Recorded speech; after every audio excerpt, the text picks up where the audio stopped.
காற்றின் குரல். ஹலோ மக்களே, காற்றின் குரலாய் இணைந்திருப்பது உங்கள் சகி. இந்த கடிதம் சத்தமா அழுகுறவங்களுக்கு இல்லை, அமைதியா உடஞ்சி போற அந்த மனசுக்கு தான். நீ கவனிச்சிருக்கியா? சில பேரோட வலி வெளியே தெரியும், ஆனா சில பேரோட வலி அவங்களே மறைக்க கத்துக்கிட்ட வலி. நீ அதுல 2வது வகை. நீ அழுவ, ஆனா யாரும் இல்லாத நேரத்துல. நீ உடஞ்சி போவ, ஆனா ரூம் டோரை க்ளோஸ் பண்ணதுக்கு அப்புறம். நீ டயர்டா இருப்ப, ஆனா வெளியே நான் நல்லா இருக்கேன்னு சொல்லுவ. ஏன்னா ஒரு ஸ்டேஜ்க்கு அப்புறம் உனக்கு உண்மையா எப்படி ஃபீல் ஆகுதுன்னு சொல்றதே பயமாயிடுச்சு.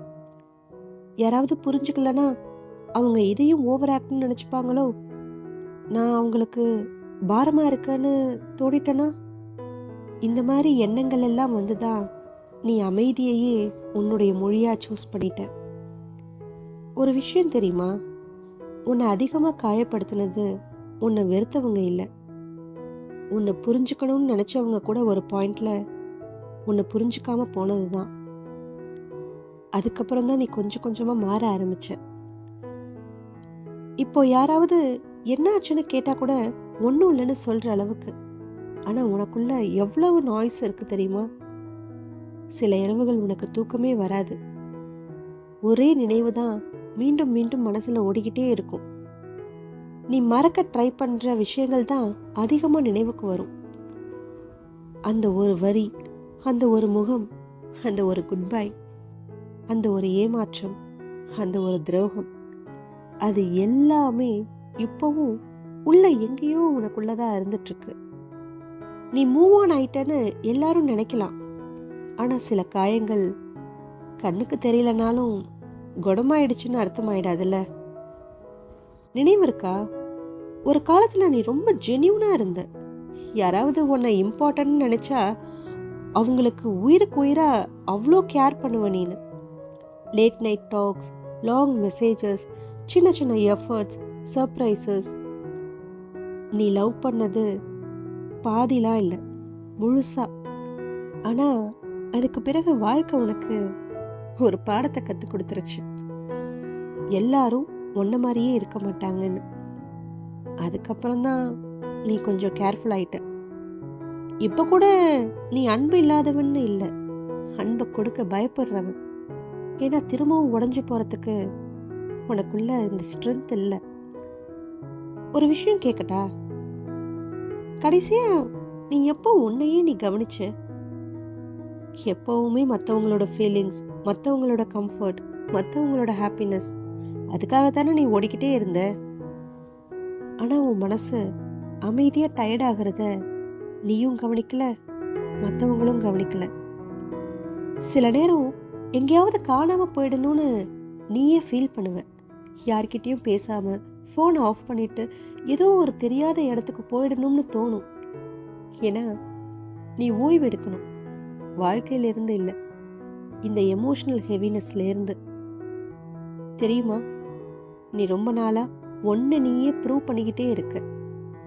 நான் யூஸ்ஃபுல்லானவன் தான், நான் இம்பார்ட்டண்ட், நான் போதுமானவன்னு. ஆனால் உன்னோட எக்ஸிஸ்டன்ஸ்க்கு ப்ரூஃப்லாம் தேவையில்லை, நீ இருக்கிறதே போதும். யாராவது உன் கூட இருக்கணும்னு ஆசைப்பட்டா அவங்களே இருப்பாங்க. யாராவது புரிஞ்சுக்கணும்னா முயற்சி பண்ணுவாங்க. உண்மையான அன்பு எப்பவுமே கன்ஃபியூஸ் பண்ணாது. நீ இப்போ அதிகமாக டயர்ட் ஆகிறதுக்கு காரணம் நீ எப்பவுமே க்ளோஷர் கிடைக்காத விஷயங்களோட வாழ்றதுனால தான். சில கேள்விகள் இன்னும் பதிலளிக்கப்படவே இல்லை. ஏன் அப்படி நடந்தாங்க, நான் என்ன தவறு பண்ணேன், நான் மட்டும் ஏன் இப்படி ஃபீல் பண்ணேன்னு. ஆனால் ஒரு விஷயத்தை கேட்டுக்கோ, எல்லா கேள்விகளுக்கும் பதில் கிடைக்காது. சில நேரம் அமைதி தான் பதில். ஒரு சாப்டர் முடிஞ்சிருச்சுன்னு வாழ்க்கை எப்பவுமே எக்ஸ்பிளைன் பண்ணாது, அது பாட்டு போய்கிட்டே இருக்கும். நாம தான் அந்த பேஜை பிடிச்சுக்கிட்டு அழுதுகிட்டே இருப்போம். தயவு செஞ்சு இனி உன்னை ஃபோர்ஸ் பண்ணாத. யாராவது உன்னை விட்டு போனதுக்காக உன்னோட வேல்யூ குறைஞ்சு போயிடாது. அதே மாதிரி உன்னை ஒருத்தவங்க புரிஞ்சுக்கலங்கிறதுக்காக உன்னோட ஃபீலிங்ஸ் தப்புன்னு ஆயிடாது. நீ அதிகமாக ஃபீல் பண்ணுறவன், அது உன்னோட வீக்னஸ் இல்லை, அதான் உன்னுடைய மனிதத்தனம்.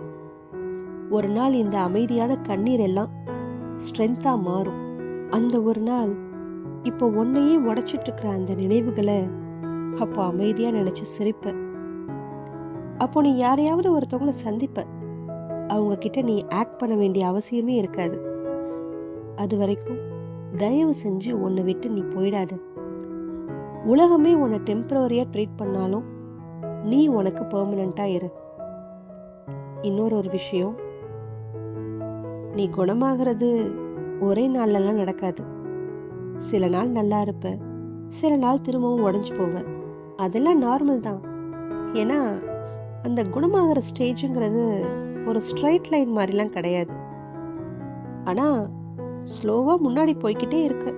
அதுவே போதும். இப்போ இந்த இரவுல யாருக்கும் தெரியாம இந்த ஆடியோ கேட்டு அமைதியாக அழுவுற நீ ஒரு விஷயத்தை மட்டும் ஞாபகம் வச்சுக்கோ. நீ தனியா இல்லை.